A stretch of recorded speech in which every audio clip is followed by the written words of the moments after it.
भुजलिन दाई वो यहो देवी गंगा। भीगे अंग अंग आठोंगा, भीगे अंग अंग आठोंगा,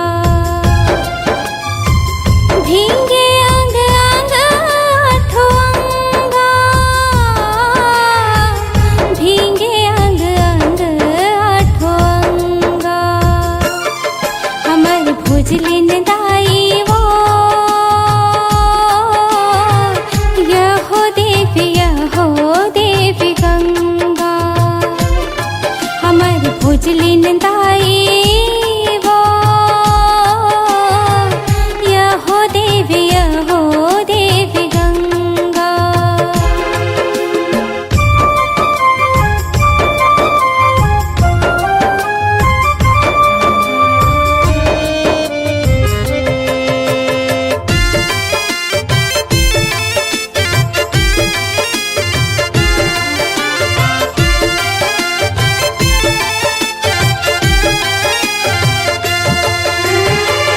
सावन महीना सोखर झूमरत आए, गाँव भर के मन नारी भोजली सुनाए। निंदै कुदै ना करे धान बोवाए, घरों घर बहनी बनहा भोजली सजाए। हमर भोजलिन दाई वो यहो देवी गंगा। हमर भुजलिन दाई वो यहो देवी गंगा।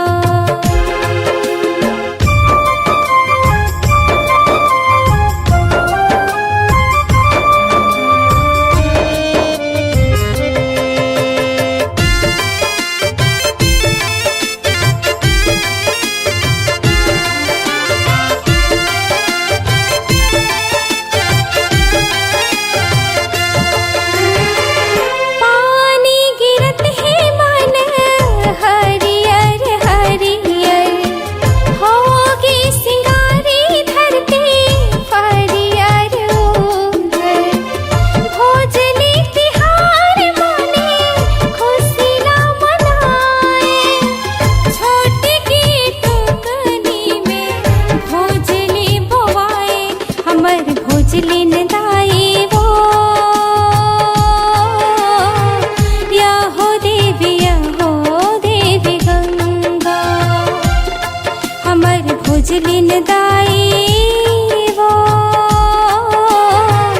यहो देवी गंगा।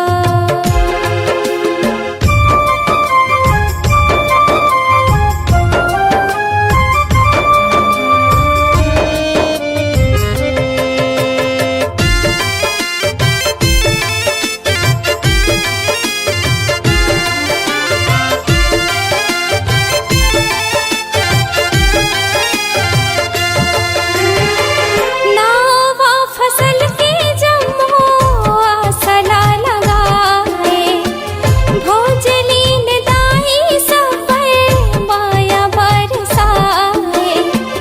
यहो देवी गंगा कह के दोला मनाए, देव ही दुलरवा बेटा गुण तोर गाए। हमर भुजलिन दाई वो यहो देवी गंगा। हमर भुजलिन दाई वो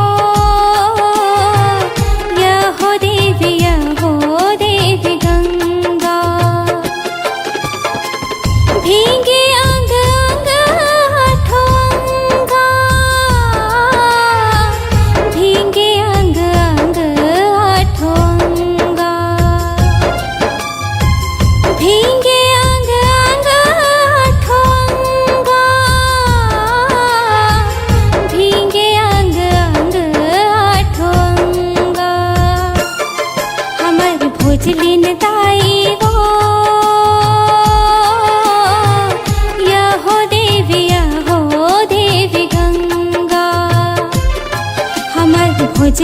ताई